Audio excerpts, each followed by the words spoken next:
Who is Allah? We want to refresh our iman.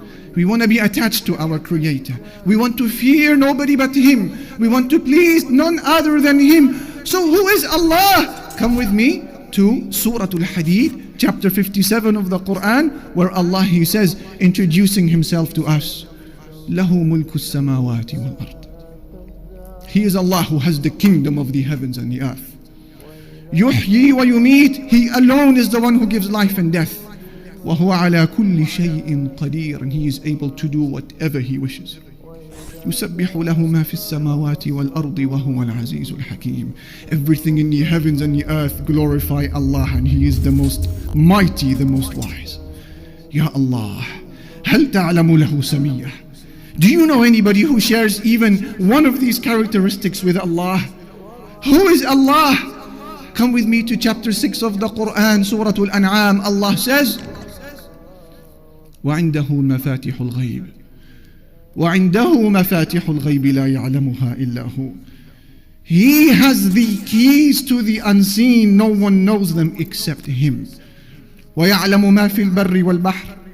And He knows everything that is on land and everything that is within the sea.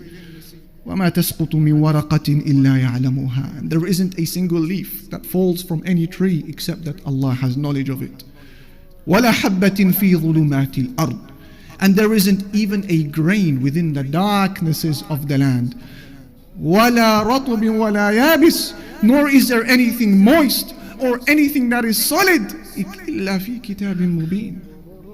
Except that Allah has knowledge of it. It is written within a clear record. La ilaha illallah. We bring to your attention, dear brothers and sisters in Islam, the description of just one of Allah Almighty's creation. He is an angel, the chief of the angels, Angel Jibreel alayhi salatu wassalam. The Messenger sallallahu alayhi wasallam saw him in his true angelic form. Ahmad narrates in his Musnad that Abdullah ibn Mas'ud, the companion, he said, رأى رسول الله صلى الله عليه وسلم جبريل في صورته.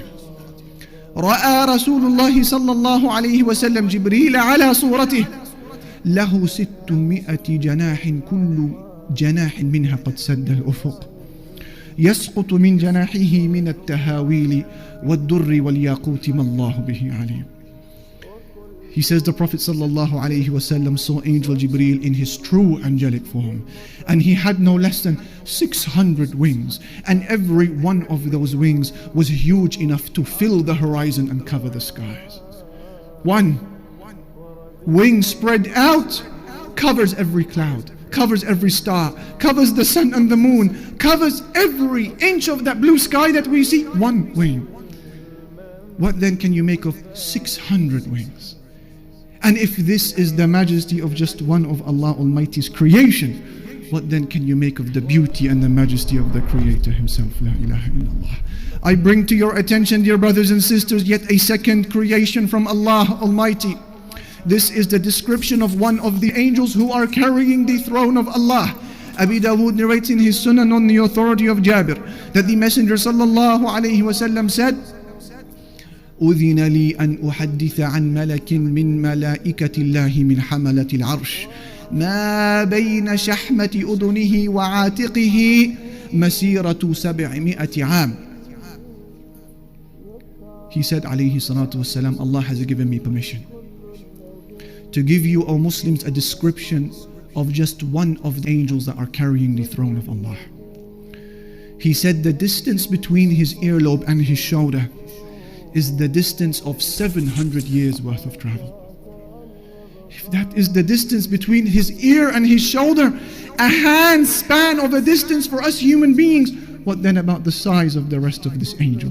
What then about the enormity of the rest of his body? If this is the size of one of the angels who are carrying the throne of Allah, what then about the enormity of the throne of Allah itself? And if this is the size of the throne of Allah, what then about the Lord and the King of the throne? The ni'mah of seeing. Today we've forgotten. Today you and I think what? That to see I need a pair of eyes. You're wrong, because there are millions around the world that have eyes but they can't see. It is Allah that allows you to see. Today you think to hear I need a pair of ears. You're wrong, because there are millions around the world that have ease. They're stuck on their heads, but they can't hear, my brother. It is Allah that allows you to hear. Today you think to walk, I need a pair of legs. You're wrong. There are millions around the world that have legs, but they can't walk. It is Allah and Allah alone that allows you to walk. Allah, not you. Allah, not you. Allah doesn't need you, my brother. Allah doesn't need me. Allah doesn't need us. And we have to understand, because this is Aqidah. You have to know this so that when you worship, you are always humble. When you worship Him, you never have pride. When you worship Him, you never have arrogance. Because you know, at any given point in time, I am where I am only through His mercy. Only through His rahmah, I am where I am. Not because of your own actions. And to know with depth, with yaqeen, with certainty, that Allah, the King of Kings, doesn't need anyone. He doesn't need anyone, my brothers. Wallahi, everything you see around you, everything. Today, the Muslims have so much fear in their hearts. Fear of the kuffar, fear of the West, fear of laws, fear of regulations, fear of this and fear of that. But to know that Allah SWT is not in need. Wallahi, my brothers, wallahi, I take an oath by Allah. You have to come to terms. You have to come to believe with certainty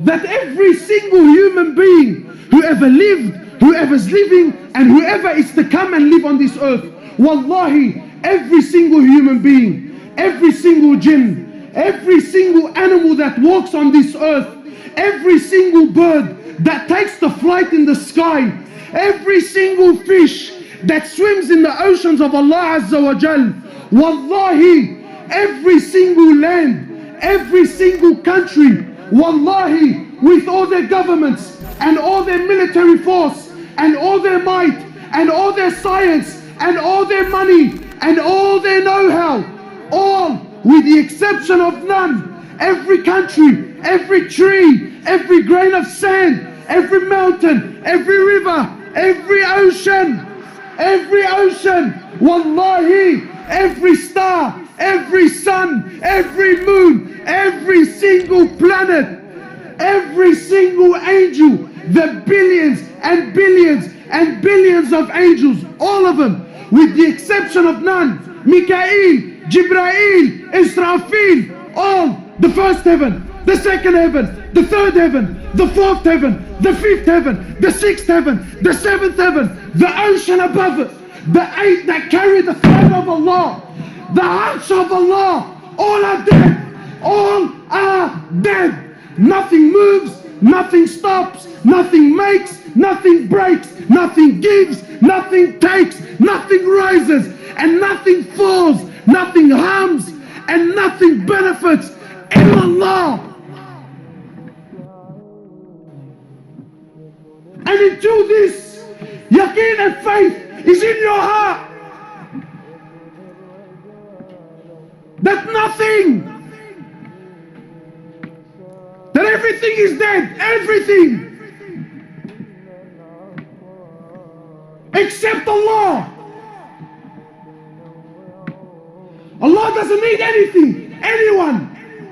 No prophet, no angels, no jinn, no ins. We need Him. He's Al-Hayyul Qayyum. He's the ever-living.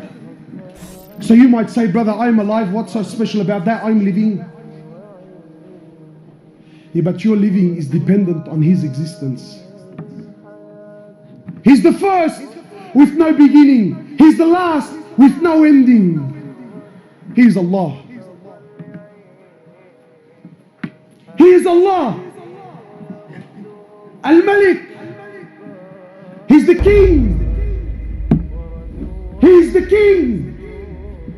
He's the one who on the day of judgment, when everything will come to an end, when Allah Azza wa Jal will order the destruction of every living creature, when Allah Azza wa Jal will Allah will order the destruction, the death of every human, of every animal, of every jinn, of every angel, until there comes a point where there is absolutely nothing in existence except Allah.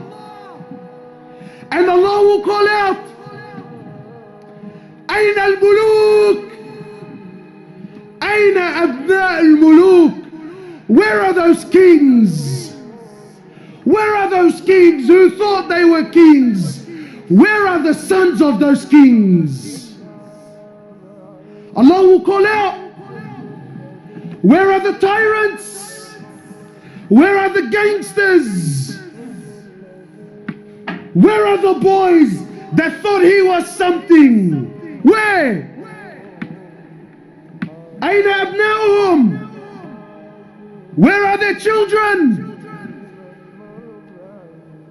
Allah will call, where are they? And then He will ask, لِمَنُ مُلْكُ الْيَوْمِ? To who is the kingdom today? Who?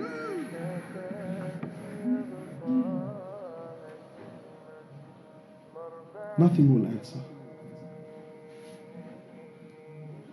Allah Himself will answer. Today it's to Allah, the one and only. Allah asks, أَلَمْ تَرَ أَنَّ اللَّهَ يَسْجُدُ لَهُ مَنْ فِي السَّمَاوَاتِ وَمَنْ فِي الْأَرْضِ?